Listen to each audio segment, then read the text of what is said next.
course ezali à chaque fois que totiaka makolo na biso na chemin oyo ezali ya destiné mpona kosala course, parce que course esalemaka na bachemin ebele. Eza na bato basalaka course na mai, eza na bamisusu basalaka course na zamba na mituka, eza na bamisusu basalaka course na makadam. Mais course oyo biso bakretien tozolobela ezali course oyo tozopona chemin oyo eza Jésus Christ. Ye nde ifo azala chemin ya course yanga na yo. Etango Jésus Christ aza chemin ya course yanga na yo, barègle de jeu, bacondition et tout consort, ye nde akozala comme coach na yo. La course nga na yo tozosala, tozoluka tozala désigné comme la Bible me dit que l'heure vient où elle est déjà venue, où les vrais adorateurs adoreront le Père en esprit et en vérité, car ce sont là les adorateurs que le Père recherche.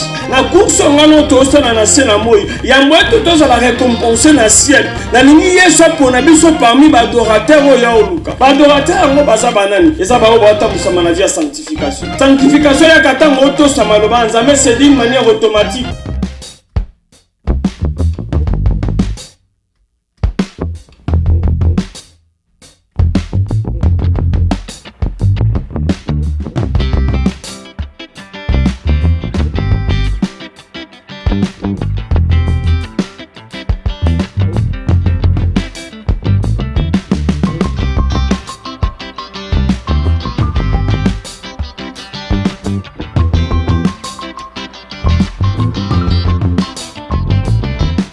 Shalom, shalom, peuple de Dieu. Je vous salue au nom puissant de notre Sauveur et Seigneur Jésus-Christ. C'est bien votre humble frère, le prophète Fabrice Somona Liota. Que la gloire et la grâce du Seigneur vous accompagnent partout où vous êtes. Nakolingato Kabola Moliloba Nzambe pendant quelques minutes parce qu'il y a un monde Mwinda, il y a un monde Bomo, il y a un monde Solo. Nous inclinons nos têtes là où nous sommes et prions. Tendre fidèle Père, nous te disons merci pour ce bon moment que tu nous accordes de parler de toi, Jésus-Christ, qui est le vrai chemin. Kolo tikanyo soto koloba yawe bomoto disparaître kasimoli mo santo na yo nde ezwa esika maloba we kobima na mino kona biso nkolo na bomo ezala maloba ya pamba te mezala maloba we tondisa mina nguya we kobikisa milimo we kokangola bakakatani we kolongola libota na yo na aveuglement pe na molili ya monguna. Tika ete ngolu na yo ebila biso na komomo santo zali disposer mitema na biso afaka liloba oyo ezala nkona oyo kobota mbuma wana lokumu ya kombo na Yesu Masia nde tobondeli pe tolobi amen. Bien aimé, nalingaki na tongo lelo to meka ko partager na oyo bengami la course yango ezali lokola moi thème tozo meka ko partager la course d'un chrétien vers le ciel. Toyebi biso nyonso kolandisama ba définition ya bato ya mokili lolenge bazali ko définir eloko kombo course. Course ou ezali organisation ou activité ou compétition ou ezalaka organisée par un organisateur. Et pour la mise na course c'est encore répondre na ba critères oyo epesa melaka. Na kozwa par exemple course ya bato baki makambangu, il faut la apte. Il faut pas oser la fainéant, il faut la namakolomi balé, il faut. Mais la course o biso tozolo bela comme état bana na Nzambe tozolo bela course oyo biso to sala kapona kokota lola. Bien aimé tikana rappeler yo et que na course yanga na yo chrétien siffler déjà et betama na ekulusu. Et ozala admis ou admise na volonté na yo te. Parce que Yesu ayaki akufela kingana ne kulusu atalaki consentement ya biso batote matalaki plan na ye bolingo na ya bonzambe. C'est alors que na ekulusu ne sifflé à départ et betama. Maintenant eloko tikali ngana yo to répondre kaka na ba condition na ba règle de jeu. Course ezali nini? Course ezali démarche de l'homme vers le ciel. Ezali démarche o muto asalaka na sena mo ipote akota lola. Yango ne biso ba santu ba chrétien to koki ko benga yango course. Course en d'autres termes ezali à chaque fois que to tiaka makolo na biso na chemin o ezali ya destiné pour na kosala course parce que course c'est ça les magana ba chemin belé et ça ba to basala ka course na mai et ça ba misusu basala ka course na zamba na mituka et ça ba misusu basala ka course na ba makadam mais course o biso ba chrétien tozo lobela et ça li course o tozo pona chemin o eza Jésus-Christ yende il faut la chemin ya course yangana yo et tant que Jésus-Christ a chemin ya course yangana yo ba règle de jeu ba condition et tout consort yenda kozala comme coach na yo benemena mona kana ba Jeux olympiques ata muto abwaka ka so à la pêche azala kana coach ata muto akumbaka moto vélo azala kana coach et na course na biso ba chrétien et sengeli na biso pe tozala na coach o aza molimo mo centre pour ozala na coach aza molimo mo centre yo moko il faut pour na chemin no yo sala la course. Il faut pour chemin à Jésus-Christ. Parce qu'à chaque fois que tu as un colonne, tu as un chemin où il y a un course, il y a un sazo kambabiso, maloba nzambe loba makali colonne biso pe eko kisama. Yango zo même biso to comprendre na mo course que vraie course il y a chrétien na se amoyi ezali kota musama na obéissance à maloba nzambe. Yango tango zo tambisa na obéissance à maloba nzambe okomona ba parole mususu okola loba likolo na yo ekobanda kolata nzoto pe maloba mususu ekobanda kolobama na kozo exemple tango totanga baitelo ezali na bana o papa la kape c'est 70% mais au moins mwana ye na 80 papa langwe akomi lokola mutalangwe masanga esengwe tondi aopesa mwana na cadeau mwana senga kite c'est parce que mwana sepelisi motema ya tata mais vrai course oyo chrétien koki ko espérer que ça la récompenser ezali course ya obéissance à maloba nzambe. Lorsque nous marchons dans l'obéissance de la parole de Dieu, c'est alors que nous se sanctifions nous-mêmes sans le savoir. Mais sanctification est en maïté. Sanctification est la kana makila yesute. La vraie sanctification c'est lorsque tu marches dans l'obéissance. On les a dit de manière automatique au sengangote. Au bon de la te pour petolama. Tu as des conséquences, il y a des obéissances au état sabiso na Biblia. Surtout histoire il y a Adam et Ève. Benemetika na biso eloko moko. Tango Adam na Ève bazolia mbuma, Yesu molimo centre azalaka wana. Il est l'omniscient, l'omnipotent, l'omniprésent. Mais c'est un Dieu qui reste simplement dans les principes. Ne crois pas que Jésus, le Saint-Esprit n'était pas là pour intervenir. Mais c'est un Dieu qui respecte d'abord ses principes.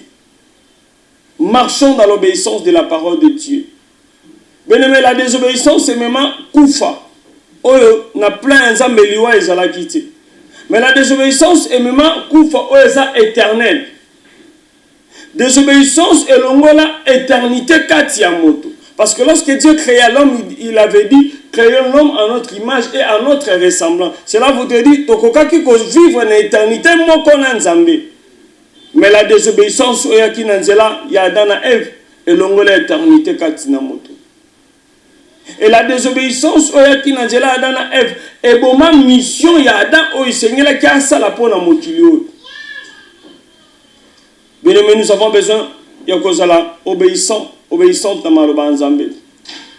Mwana wazala ko obéissant yenda sepelisa katata. Bibelo bana biso soki totangi na mokana ya histoire ya roi Saül na mokana ya 1 Samuel. Tokomona le prophète Samuel a zoebisa na roi Saül, l'obéissance vaut mieux que les sacrifices. Et ça dans le livre 1 Samuel chapitre 15 verset 23. Ce qui te conduit kotanga ma komi nzambe pour ebimate que ça pensé na biso 1 Samuel chapitre 15 verset 23 na bani na verset 22. Je lis au nom puissant de notre Sauveur et Seigneur Jésus-Christ.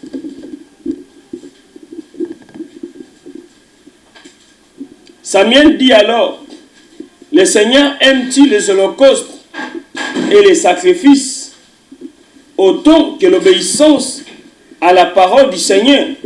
Non, l'obéissance est préférable au sacrifice. La docilité à la graisse des béliers, mais la révolte vaut les péchés de divination et l'opiniâtreté, la sorcellerie.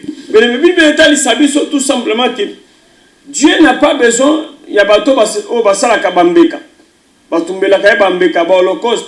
Oui, bah offrande au peu son église est bien. Oui, bah action de grâce au peu son église est bien. Est-ce que ce temps où ça m'en obéissance, ça m'en l'obanzame? Bah œuvre la charité bien aimée, ça les a bien. Place ni no tchaka makolo na yo. Mbongo oyaka kopesa dim osulaka yango na moyen nini?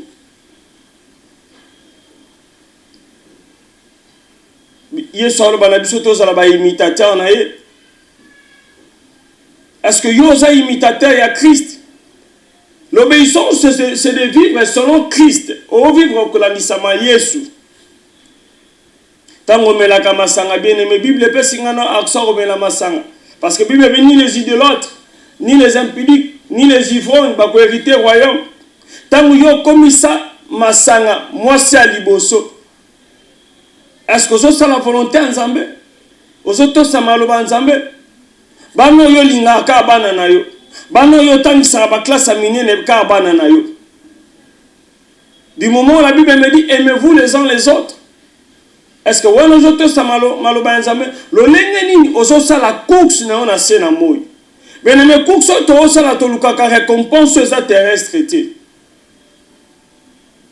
La course ngana to sa la tozo lukato za la désigner comme la Bible me dit que l'heure vient où elle est déjà venue où les vrais adorateurs adoreront le Père en esprit et en vérité car ce sont là les adorateurs que le Père recherche. Na course ngano to sa na se na moy ya mweto to za la récompense na ciel na ningi yeso pona biso parmi ba adorateurs o ya oluka ba adorateurs ngo baza banani eza ba o ba ta musama na via sanctification ya katango to sa maloba nzambe c'est d'une manière automatique. Les adorateurs qui adoreront le Père en esprit et en vérité. En esprit c'est quelqu'un qui vit dans l'obéissance de la parole de Dieu qui automatiquement ose à la sanctifier. Et en vérité, c'est Jésus-Christ. Adorer Dieu en vérité, c'est marcher dans les principes bibliques, c'est marcher dans les principes de Jésus-Christ. Bien-aimé, le lenge nini, ozo sala course na ona si amoy. Tobengami na mokili, mais toza mokili tie. Yango mo Bible zo ba biso tout est permis mais tout n'est pas utile. Parce que biso to dépenda kana o eza lola. Lolenge na biso akomita mbusa. Est-ce que tozo se conformer na maloba nzambe? Aimez-vous les uns les autres. Vivez dans l'unité. Yo kangana aka binemina batunya so bapesa kombo na quartier. Yo comment monsieur madame raison. Bible va rechercher la paix avec tous. Mais yo za la na ba problème. Yo ba sala oka mabe, yo ba finga kayoka, yo ba chola kayoka. C'est ça vivre la parole de Dieu, l'obéissance de la parole de Dieu. Pratiquez l'amour du prochain, vivez dans la paix avec tous. Bien-aimé kima lisumu. Toyebi conséquence o lisumu yaka na nzela désobéissance. Lisumu yaka na ba astuce ebele. Désobéissance ya maloba nzambe yaka na ba manière ebele. Ataka kana ba mi oyo courtois yaka. Toi qui es chrétien, mais tes vrais amis ce sont que des païens.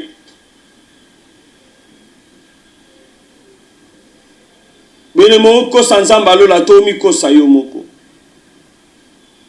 Na kati ya zamba okomona jamais antilope na molongo ya ba lion. Soki antilope na molongo ya ba lion soki akomi kaba. Bene me mwana lion akotaka chasse lokola lion. Mwana lion alobaka lokola lion. Mwana lion atambolaka lokola lion. Mais yo za mwana ya nani?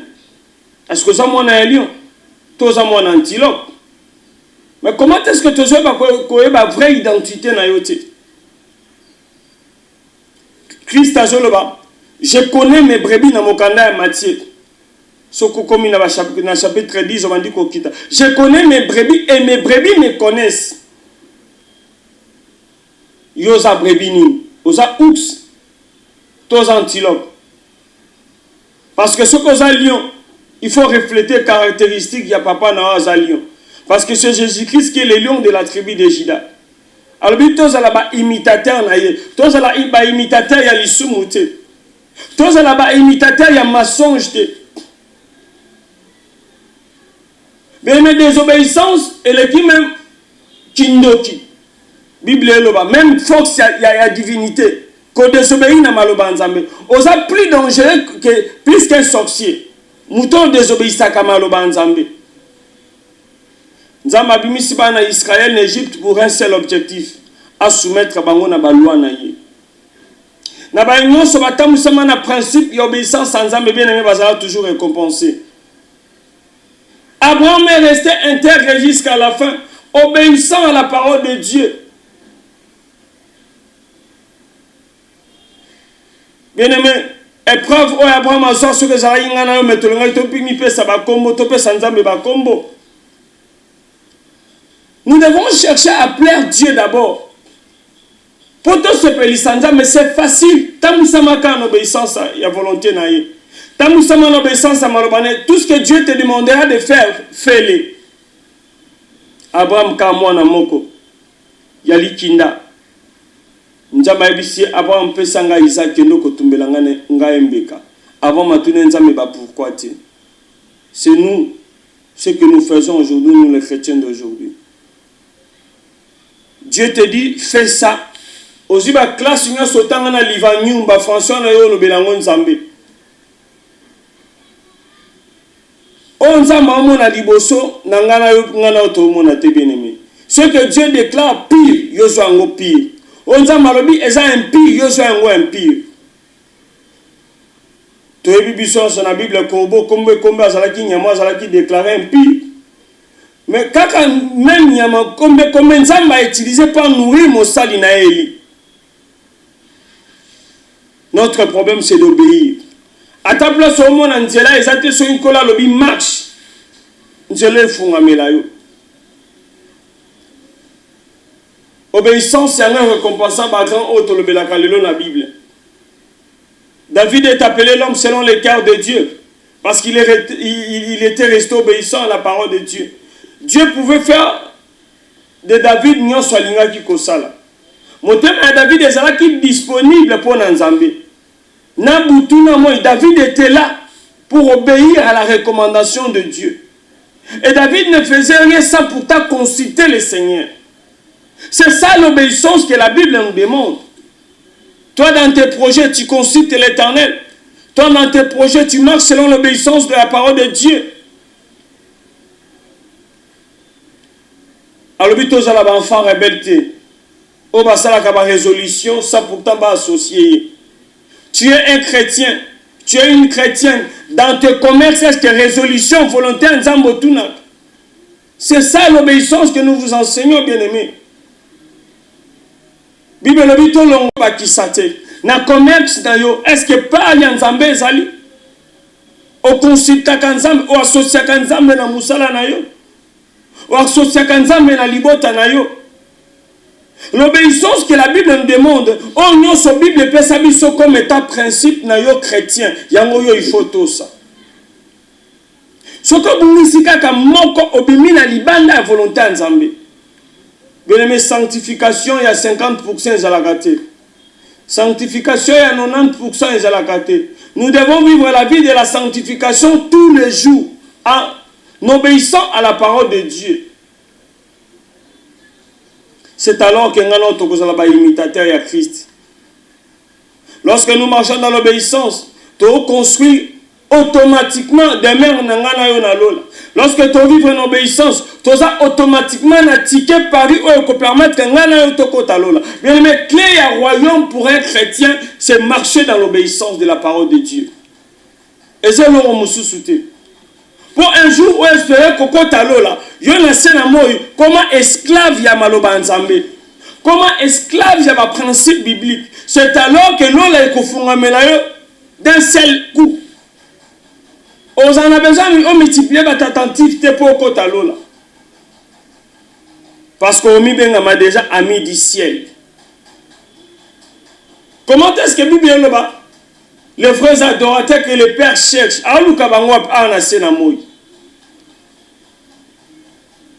Même les royaumes to lukango na sena moy. Royaume to lukango na lona te kane kolo lukanga na lo ndene biso pe to luka royaume. C'est dans l'obéissance. Bien aimé clair bateau balonga na Bible ezali bateau bazala ki obéissant à la parole de Dieu. To reçoit pas sinino yo mona koleka Job. Oningé psanga ozana vie à souffrance koleka Job. Oningé psanga yo musala na beba koleka Job. Oningé lo balanga commerce na bebi koleka Job. Tobana. Mais Job est resté intègre, obéissant à Dieu. Pendant que sa femme lui poussait, il y a quoi incité nzama azoye bisamo sinaye, oebite nzama mutapesa, nzama mutazwaka. Job était resté dans les principes bibliques. Pourquoi ce koka bana lisumu yeko bote bien aimé eza nini yebisanga to mera osolola to sunga yo eza nini ba pesa yo ba kombo nyonso oza mosala nzambe impudique otikaka ozo kata maté nzambe parce que il y a une jeune sœur en hôtel là c'est là aux années na rendez-vous. Toi qui es serviteur de Dieu,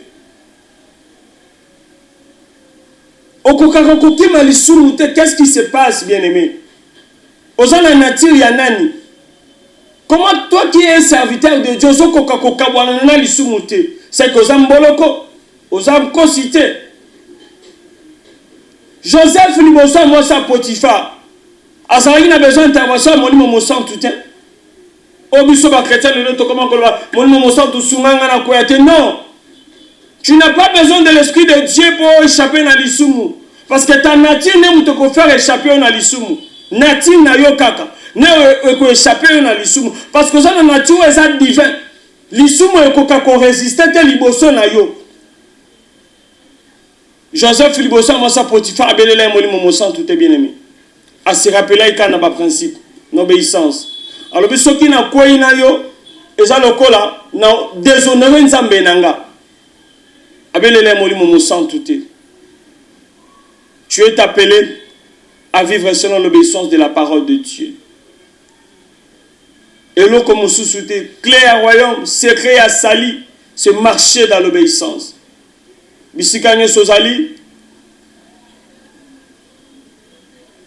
na kosenga na yo oguma mutu to bondela nzamba lola mosantu Yesu Masia to pesi yo d'abord matondo na ngonga o pesi biso malamu kolobela o etalitina maloba na yo ezali yo mosantu alola Yesu otalisi biso ete nyonso tokoki kosenga grâce tokosenga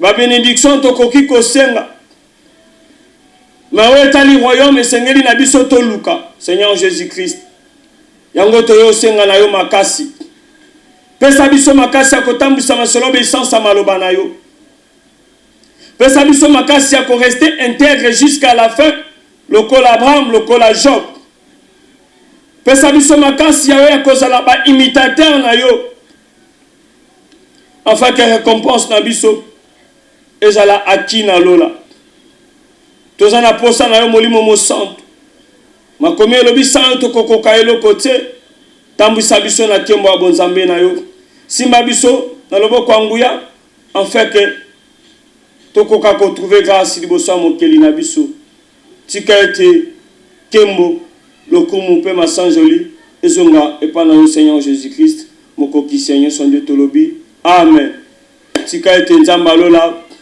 apambola yo esiko ozali bien-aimé oyo azali na besoin ya orientation ya conseil nous allons donner notre numéro qui est plus 243 81 71 48 510 plus 243 81 71 48 510. Que le Seigneur Dieu vous bénisse. Amen.